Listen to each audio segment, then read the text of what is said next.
L'Exode, chapitre 14. L'Éternel parla à Moïse et dit : Parle aux enfants d'Israël, qu'ils se détournent, et qu'ils campent devant Pi-Hahiroth, entre Migdol et la mer, vis-à-vis de Baal-Tsephon. C'est en face de ce lieu que vous camperez, près de la mer. Pharaon dira des enfants d'Israël : Ils sont égarés dans le pays. Le désert les enferme. J'endurcirai le cœur de Pharaon, et il les poursuivra. Mais Pharaon et toute son armée serviront à faire éclater ma gloire, et les Égyptiens sauront que je suis l'Éternel. Et les enfants d'Israël firent ainsi. On annonça au roi d'Égypte que le peuple avait pris la fuite. Alors le cœur de Pharaon et celui de ses serviteurs furent changés à l'égard du peuple. Ils dirent : Qu'avons-nous fait, en laissant aller Israël, dont nous n'aurons plus les services ? Et Pharaon attela son char, et il prit son peuple avec lui. Il prit 600 chars d'élite, et tous les chars de l'Égypte. Il y avait sur tous des combattants. L'Éternel endurcit le cœur de Pharaon, roi d'Égypte, et Pharaon poursuivit les enfants d'Israël. Les enfants d'Israël étaient sortis la main levée. Les Égyptiens les poursuivirent, et tous les chevaux, les chars de Pharaon, ses cavaliers et son armée, les atteignirent campés près de la mer, vers Pi-Hahiroth, vis-à-vis de Baal-Tsephon. Pharaon approchait. Les enfants d'Israël levèrent les yeux, et voici, les Égyptiens étaient en marche derrière eux. Et les enfants d'Israël eurent une grande frayeur, et crièrent à l'Éternel. Ils dirent à Moïse : N'y avait-il pas des sépulcres en Égypte, sans qu'il fût besoin de nous mener mourir au désert ? Que nous as-tu fait en nous faisant sortir d'Égypte ? N'est-ce pas là ce que nous te disions en Égypte ? Laisse-nous servir les Égyptiens, car nous aimons mieux servir les Égyptiens que de mourir au désert. Moïse répondit au peuple : Ne craignez rien, restez en place, et regardez la délivrance que l'Éternel va vous accorder en ce jour. Car les Égyptiens que vous voyez aujourd'hui, vous ne les verrez plus jamais. L'Éternel combattra pour vous, et vous, gardez le silence. L'Éternel dit à Moïse : Pourquoi ces cris ? Parle aux enfants d'Israël, et qu'ils marchent. Toi, lève ta verge, étends ta main sur la mer, et fends-la. Et les enfants d'Israël entreront au milieu de la mer, à sec. Et moi, je vais endurcir le cœur des Égyptiens, pour qu'ils y entrent après eux. Et Pharaon et toute son armée, ses chars et ses cavaliers, feront éclater ma gloire. Et les Égyptiens sauront que je suis l'Éternel, quand Pharaon, ses chars et ses cavaliers auront fait éclater ma gloire. L'ange de Dieu, qui allait devant le camp d'Israël, partit et alla derrière eux. Et la colonne de nuée qui les précédait partit et se tint derrière eux. Elle se plaça entre le camp des Égyptiens et le camp d'Israël. Cette nuée était ténébreuse d'un côté, et de l'autre, elle éclairait la nuit. Et les deux camps n'approchèrent point l'un de l'autre pendant toute la nuit. Moïse étendit sa main sur la mer, et l'Éternel refoula la mer par un vent d'Orient, qui souffla avec impétuosité toute la nuit. Il mit la mer à sec, et les eaux se fendirent. Les enfants d'Israël entrèrent au milieu de la mer à sec, et les eaux formaient comme une muraille à leur droite et à leur gauche. Les Égyptiens les poursuivirent, et tous les chevaux de Pharaon, ses chars et ses cavaliers, entrèrent après eux au milieu de la mer. À la veille du matin, l'Éternel, de la colonne de feu et de nuée, regarda le camp des Égyptiens, et mit en désordre le camp des Égyptiens. Il ôta les roues de leurs chars, et en rendit la marche difficile. Les Égyptiens dirent alors : Fuyons devant Israël, car l'Éternel combat pour lui, contre les Égyptiens. L'Éternel dit à Moïse : Étends ta main sur la mer, et les eaux reviendront sur les Égyptiens, sur leurs chars et sur leurs cavaliers.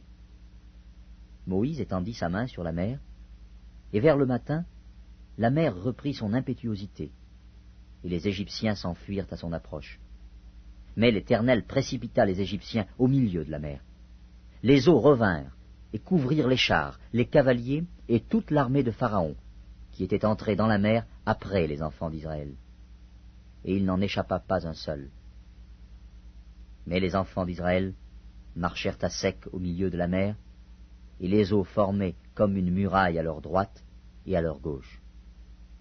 En ce jour, l'Éternel délivra Israël de la main des Égyptiens.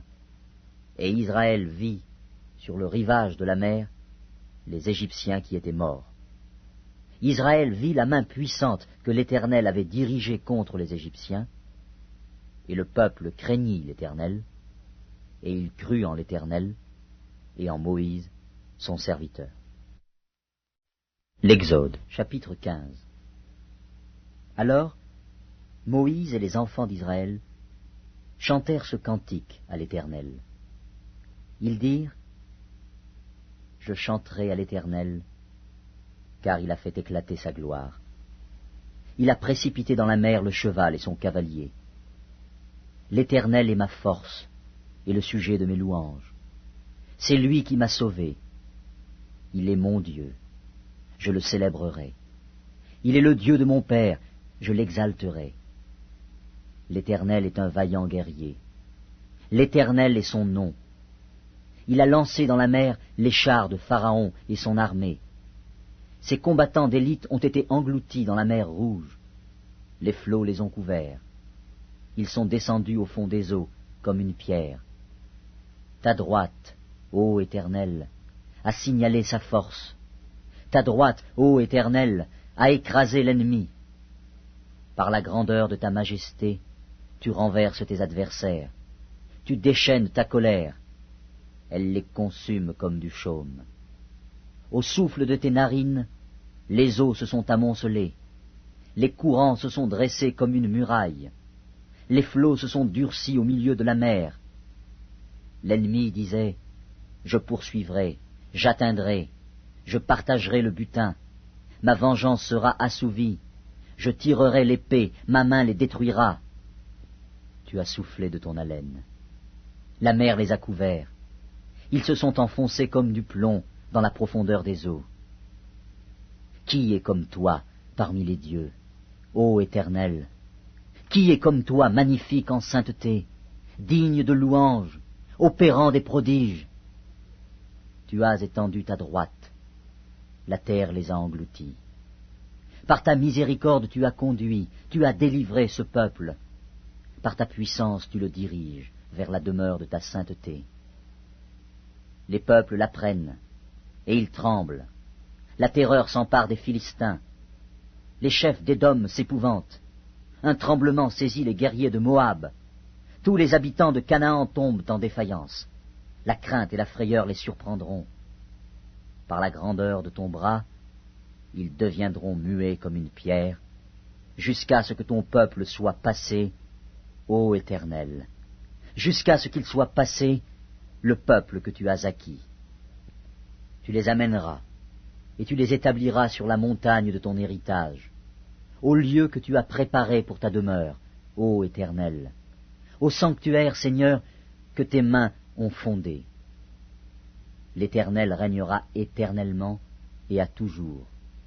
Car les chevaux de Pharaon, ses chars et ses cavaliers sont entrés dans la mer, et l'Éternel a ramené sur eux les eaux de la mer. Mais les enfants d'Israël ont marché à sec au milieu de la mer. Marie, la prophétesse, sœur d'Aaron, prit à sa main un tambourin, et toutes les femmes vinrent après elle, avec des tambourins et en dansant. Marie répondait aux enfants d'Israël, « Chantez à l'Éternel, car il a fait éclater sa gloire. Il a précipité dans la mer le cheval et son cavalier. » Le peuple d'Israël dans le désert. Moïse fit partir Israël de la mer Rouge. Ils prirent la direction du désert de Shur, et, après 3 journées de marche dans le désert, ils ne trouvèrent point d'eau. Ils arrivèrent à Mara, mais ils ne purent pas boire l'eau de Mara, parce qu'elle était amère. C'est pourquoi ce lieu fut appelé Mara. Le peuple murmura contre Moïse en disant, « Que boirons-nous » Moïse cria à l'Éternel, et l'Éternel lui indiqua un bois qu'il jeta dans l'eau, et l'eau devint douce. Ce fut là que l'Éternel donna au peuple des lois et des ordonnances, et ce fut là qu'il le mit à l'épreuve. Il dit, « Si tu écoutes attentivement la voix de l'Éternel, ton Dieu, si tu fais ce qui est droit à ses yeux, si tu prêtes l'oreille à ses commandements, et si tu observes toutes ses lois, je ne te frapperai d'aucune des maladies dont j'ai frappé les Égyptiens, car je suis l'Éternel qui te guérit. » Ils arrivèrent à Élim, où il y avait 12 sources d'eau et 70 palmiers. Ils campèrent là, près de l'eau. L'Exode, chapitre 16. Toute l'assemblée des enfants d'Israël partit d'Élim, et ils arrivèrent au désert de Sin, qui est entre Élim et Sinaï, le 15e jour du second mois, après leur sortie du pays d'Égypte. Et toute l'assemblée des enfants d'Israël murmura dans le désert contre Moïse et Aaron.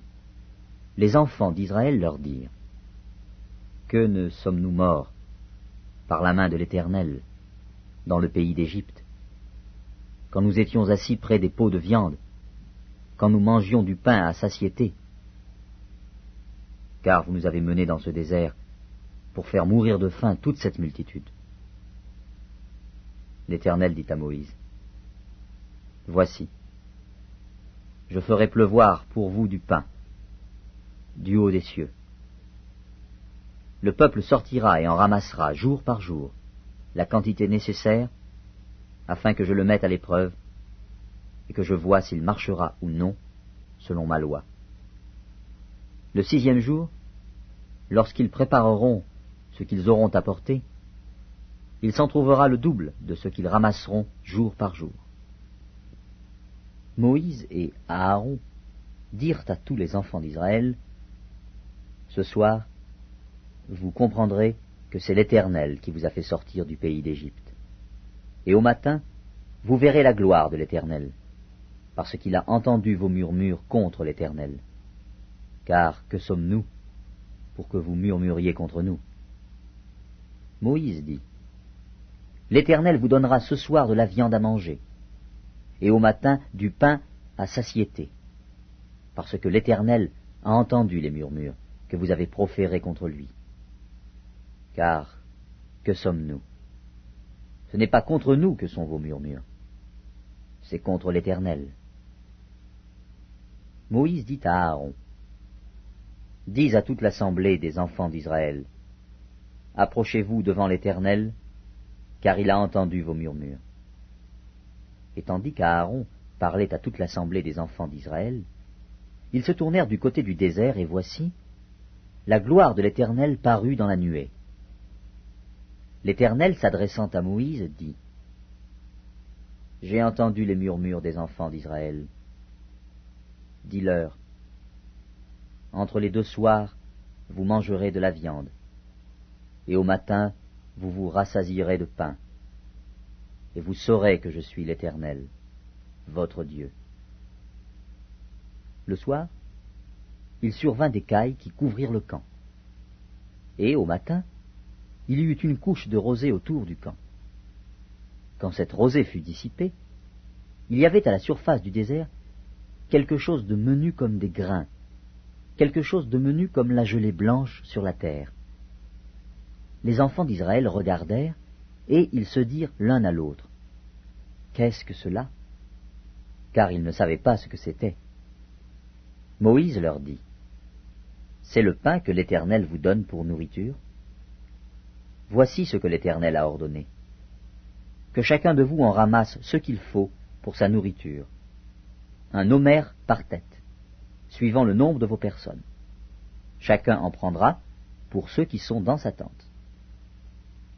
Les Israélites firent ainsi, et ils ramassèrent les uns plus, les autres moins. On mesurait ensuite avec l'homère. Celui qui avait ramassé plus n'avait rien de trop, et celui qui avait ramassé moins n'en manquait pas.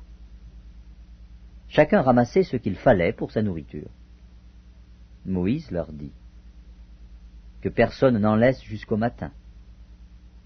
Ils n'écoutèrent pas Moïse, et il y eut des gens qui en laissèrent jusqu'au matin. Mais il s'y mit des vers, et cela devint infect. Moïse fut irrité contre ces gens. Tous les matins, chacun ramassait ce qu'il fallait pour sa nourriture, et quand venait la chaleur du soleil, cela fondait. Le 6e jour, ils ramassèrent une quantité double de nourriture, 2 homères pour chacun. Tous les principaux de l'assemblée vinrent le rapporter à Moïse. Et Moïse leur dit, « C'est ce que l'Éternel a ordonné. Demain est le jour du repos, le sabbat consacré à l'Éternel. Faites cuire ce que vous avez à faire cuire, faites bouillir ce que vous avez à faire bouillir, et mettez en réserve jusqu'au matin tout ce qui restera. » Ils le laissèrent jusqu'au matin, comme Moïse l'avait ordonné. Et cela ne devint point infect. Et il ne s'y mit point de vers. Moïse dit, « Mangez-le aujourd'hui, car c'est le jour du sabbat. Aujourd'hui, vous n'en trouverez point dans la campagne. Pendant 6 jours, vous en ramasserez. Mais le 7e jour, qui est le sabbat, il n'y en aura point. » Le 7e jour, quelques-uns du peuple sortirent pour en ramasser, et ils n'en trouvèrent point. Alors l'Éternel dit à Moïse, « Jusques à quand refuserez-vous d'observer mes commandements et mes lois? Considérez que l'Éternel vous a donné le sabbat. C'est pourquoi il vous donne au 6e jour de la nourriture pour 2 jours. Que chacun reste à sa place, et que personne ne sorte du lieu où il est au 7e jour. » Et le peuple se reposa le 7e jour. La maison d'Israël donna à cette nourriture le nom de manne. Elle ressemblait à de la graine de coriandre. Elle était blanche et avait le goût d'un gâteau au miel. Moïse dit, « Voici ce que l'Éternel a ordonné. Qu'un homère rempli de manne soit conservé pour vos descendants, afin qu'ils voient le pain que je vous ai fait manger dans le désert, après vous avoir fait sortir du pays d'Égypte. » Et Moïse dit à Aaron, « Prends un vase, mets-y de la manne plein un homère, et dépose-le devant l'Éternel, afin qu'il soit conservé pour vos descendants. » Suivant l'ordre donné par l'Éternel à Moïse, Aaron le déposa devant le témoignage, afin qu'il fût conservé. Les enfants d'Israël mangèrent la manne pendant 40 ans, jusqu'à leur arrivée dans un pays habité. Ils mangèrent la manne jusqu'à leur arrivée aux frontières du pays de Canaan.